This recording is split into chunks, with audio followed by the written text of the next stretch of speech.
সবাই সাধারণ কোনো বিষয় আমরা তো দেখেন ইব্রাহিম আলাইহিস সালাম রাগ হয়ে গেলেন, ইসমাঈল আলাইহিস সালাম রাগ হয়ে গেলেন।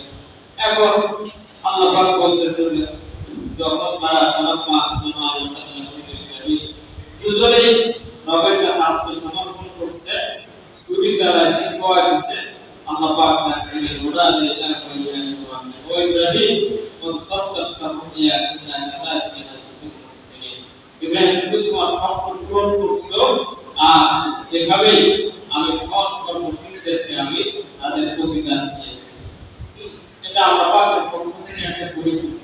যাই হোক, আল্লাহ পাক দেখেন এটা যে ইব্রাহিম আলাইহিস সালামকে বলতে আমি সৎ কর্ম শিখতে যেভাবে আমি কি দিয়ে থাকি বলেন প্রতিদান দিই। একটু বলছি কি দিয়ে থাকেন প্রতিদান।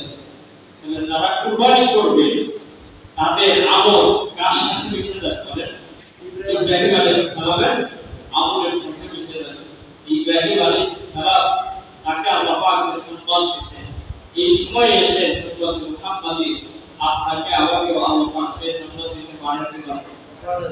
আমরা অনেক দিন বয়স হয়ে গেছে একটু কম করবেন না, হ্যাঁ বল নাই হয়তো তিনি আগেও যেমন ছিলেন বলেন আগেও যেমন ছিলেন আর কিছুদিন পরে তো এমন থাকবেন থাকবে বরং যতদিন দিন যাচ্ছে আমরা কঠিন হচ্ছি আর আমরা কঠিন সরল হয়ে যাচ্ছে, আমরা কঠিন হচ্ছি আমরাও আরো কঠিন হয়ে যাচ্ছে। আল্লাহ পাক আমাদের কৃপা করুন আমিন। সবাই হাতে আল্লাহ পাকের ওয়াদা কিন্তু একটু নড়চড় বলেন হয় না, কি বলেন হবে না, হবে একটু নড়চড়। এখন বিষয় হলো আল্লাহ পাক বলছেন যে তুমি আমার পিছনে খরচ করো, আমাকে দাও, আমি তোমাকে দেব। এই ওয়াদার কোনো পরিবর্তন হবে না। দেখেন এই মুহূর্তে দাম আছে ৬৫,০০০ টাকা, যিনি ৬৫,০০০ টাকার মালিক ব্যাংকে থাকতে পারে, এসবিআই থাকতে পারে, ডিপিএস থাকতে পারে, কারো কাছে আপনি পাবেন এবং তার সাথে ওয়াদা করা আছে যে আগামী ডিসেম্বরে ৩০ তারিখের মধ্যে টাকা এই মুহূর্তে আপনার কাছে দিই, ওই টাকাটা আপনি কাউকে দিন, সে ডিসেম্বরে আপনাকে দিতেছে, তাও আপনার উপর কুরবানি হবে। আপনার উপর কি কুরবানি হবে? এখন বাড়িতে শুধু যদি পর্দা তার উপরে ওয়াজিব, আর আমাদের যাদের কাছে আছে তাদের উপর তারা তো মাসিদা শোনেন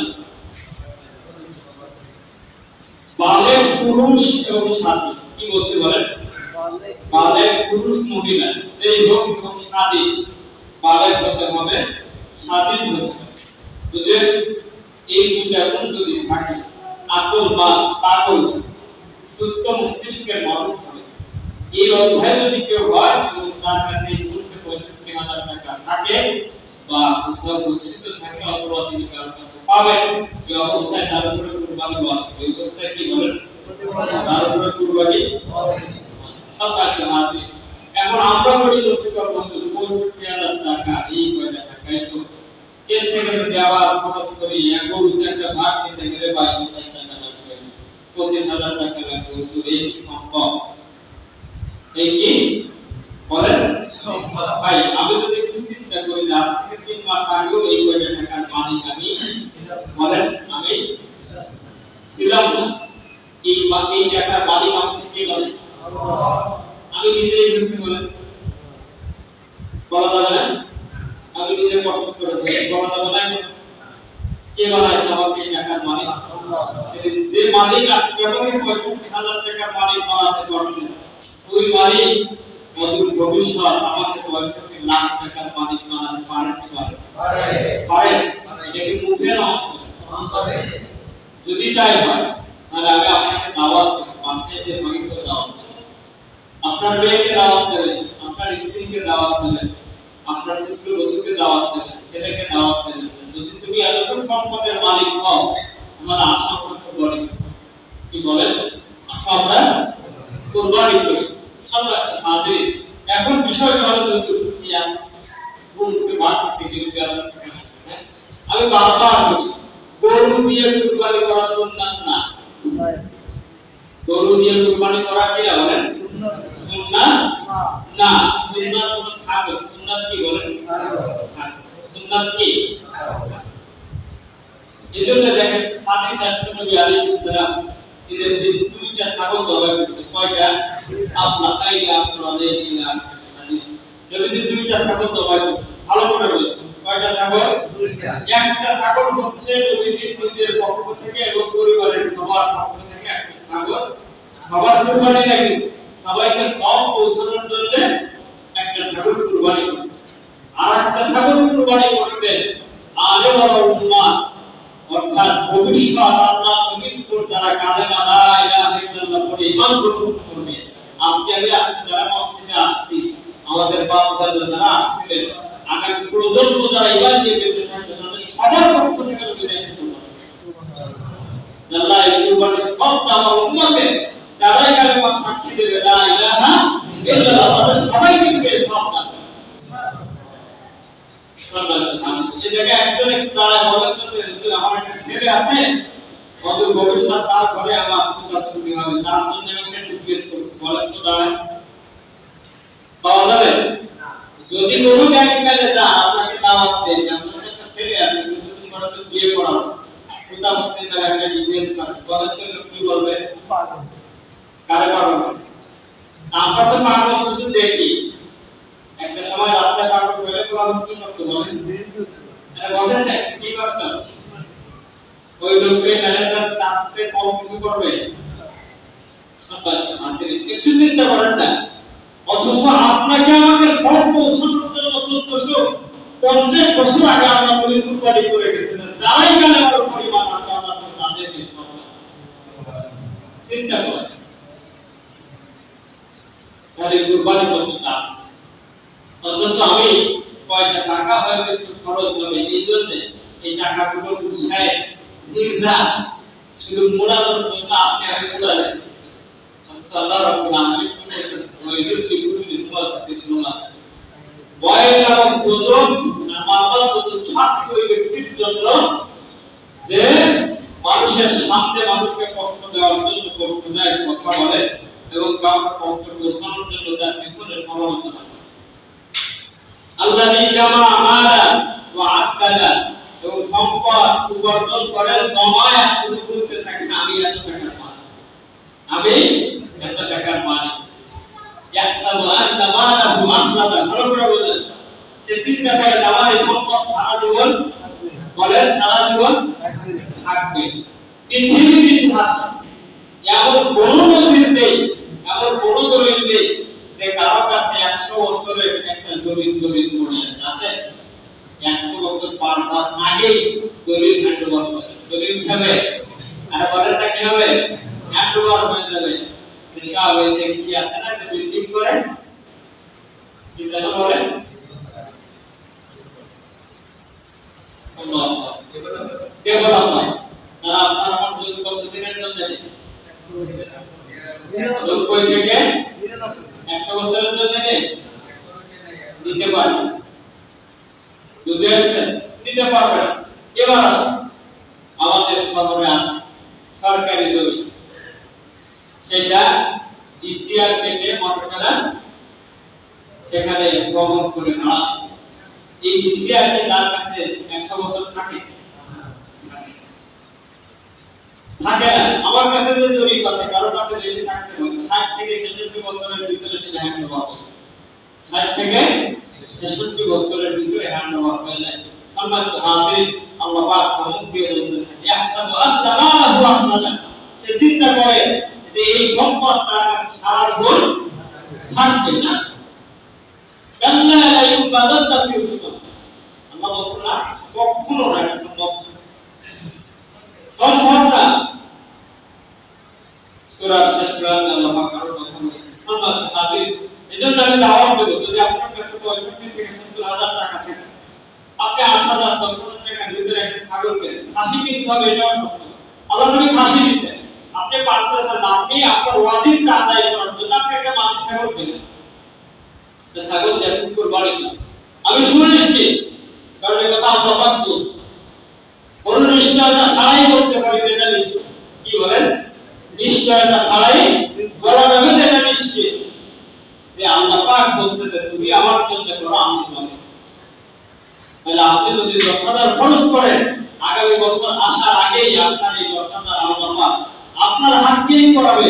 আপনি হয়তো একজন দিন মজুর প্রতিদিন 500 টাকা আয় করেন, একদিন হয়তো কোনো মালিক বলবেন আব্দুল্লাহ আমার এই মাথায় চলে যাচ্ছে যেহেতু সময় থাকবে আমি একটু দোতলা একটা তোমার হতে পারে কিনা আপনাকে নিয়ে হালাল ভাবে কোনো এক পন্থায় আপনার টাকাগুলো আল্লাহ বলেন ফেরত দিবে এবং কুরবানি করার পর আল্লাহ আপনার অন্তরে শান্তি দিবে। এই পৃথিবীর সব টাকা দিয়ে কিনা যাবে বলেন আল্লাহ পাক আমাদেরকে বুঝা কুরবানি করার মতো তৌফিক দান করুন। সম্মানিত হাজিরিন, এটা হচ্ছে কুরবানির দিনের একটা বড় আমল। এরপরে আমাদের জন্য যে আমল আছে সে আমলটা হচ্ছে আল্লাহ নবী সাল্লাল্লাহু আলাইহি ওয়াসাল্লাম বলেন সিয়ামু ইয়াউমি আরাফাতিন আহতাসিবু আলা আল্লাহ আন ইউকাফিরা as-sanata allati qabla was-sanata allati ba'da। নবী আলাইহিস সালাম বলেন আরাফাত দিনের রোজা, আরাফাত দিনের রোজা এটা আমি আল্লাহ পাকের কাছে আশা করি যে তিনি আমার আহতাসিবু আলা আল্লাহ আমি আল্লাহ পাকের কাছে আশা করি ইউকাফিরা as-sanata allati qabla was-sanata allati ba'da, পূর্ব এবং পর আমি যদি আজকে আরাফাত রোজা রাখি তাহলে আমার বিগত একটা বছরের যত সগীরা গুনাহ আল্লাহ পাক মাফ করবেন এবং কবিরা গুনাহ আগামী বছরের যে সগীরা গুনাহ হবে আগামী এক বছর সামনে যে সগীরা গুনাহ হবে সেই গুনাহ আল্লাহ পাক মাফ করবেন। সগীরা গুনাহ আমি দেখি, সগীরা গুনাহ আমি দেখি না। সগীরা গুনাহ সংজ্ঞায় উল্লেখ একজন মানুষকে গালি দেওয়া এটা কি কবিরা গুনাহ? এটা সবের কাজ না বলে একটু কথা বলে সবের কাজ না কি বলে গুনাহ আছে কি কাজ? হ্যাঁ সিবাউল মুসলিম ফুসুকুন ওয়া কিতালুহু কুফরুন আও কামা গায়রা নবী সাল্লাল্লাহু আলাইহি ওয়াসাল্লাম যদি বলে কোন মুসলমানকে মুমিন করে দেয় যে কোন প্রকার মুসলমানকে গালি দেওয়া এটা আছে কি? এটা কি বলেন আছে কি কাজ? এটা কি কাজ? এটা সগীরা গুনার কাজ বলেন কি কাজ? সগীরা গুনাহ না বলে না কবিরা গুনাহ কি গুনাহ বলে কবিরা গুনাহ। এটা মুসলমানকে হত্যা করা কুফর, মুসলমানকে হত্যা করা কি বলেন মুসলমানকে হত্যা করা কি কুফরই অর্থাৎ ঈমানই তো থাকে না, ঈমানই থাকে। তো আমি আমার জায়গা থেকে বলি যদি আমি আরাফাত দিনের রোজাটা রাখি আর আল্লাহ তাআলা হাদিস অনুযায়ী আল্লাহ পাক যখন দেখবেন যে আমল সগীরা গুনাহ নেই তখন কি হবে বলুন? আমি আশা করি আল্লাহ পাক কবিরা গুনাহ দিয়ে একটা গুনাহ মাফ করবেন। এজন্য আরাফাত দিনটা হচ্ছে আগামীকাল। কবে বলেন? আগামীকাল হচ্ছে আরাফাত দিন। আর সে আমরা প্রস্তুত হয়ে মক্কা থেকে একজনের পথ দিয়ে বসে দোয়া করেন যে পরিমাণ গরম বাইরে বেরোনো কষ্ট আল্লাহ পাক তাদের সব কাজগুলো সঠিকভাবে আদায় করার তৌফিক দান করুন। এজন্য সে দোয়াতে সবাই তো হাজির। আগামীকাল হচ্ছে আরাফাত দিন। আমরা একটু নিজেকে সংবরণ করে আগামীকাল রোজাটা রাখবো ইনশাআল্লাহ। আল্লাহ পাক আমাদের সবাইকে তৌফিক দান করুন। আর এরপরে রবিবার দিন আমাদের দেশে এই 9 তারিখ এজন্য এই দিনটাও যদি আমরা রোজা রাখতে পারি আল্লাহ পাক আশা করি আমাদেরকে মাফ করবেন। যদি সুযোগ হয় আমরা ইনশাআল্লাহ দুইটা রোজা রাখবো তাহলে আগামীকালকে রোজাটা নাও আমরা কেউ বলেন না আল্লাহ পাক আমাদেরকে তৌফিক দান করুন।